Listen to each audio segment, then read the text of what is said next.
आज मैं आपको खांसी के लिए बेहद कारगर घरेलू उपाय बताऊंगी। इसको बनाने के लिए हमें चाहिएंगी 4-5 काली मिर्च और इन्हें हम थोड़ा सा दरदरा सा पीस लेंगे। इस तरह से ज़्यादा बारीक हमें नहीं पीसना है। गैस को ऑन करके इस पर तवा रखेंगे और तवे पर हम इस काली मिर्च को अच्छे से भूनेंगे। इसमें हम थोड़ा सा घी डालेंगे।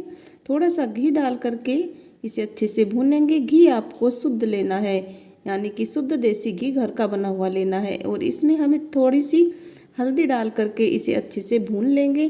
तो फ्रेंड्स, आपको चाहे कैसी भी खांसी है, सूखी खांसी है या फिर आपको गीली खांसी है, दोनों खांसी में ये बेहद कारगर घरेलू उपाय है। बस इसको भूनने के बाद फ्रेंड्स, हमने इसको 1 चम्मच में ले लिया है। तो रात को सोते समय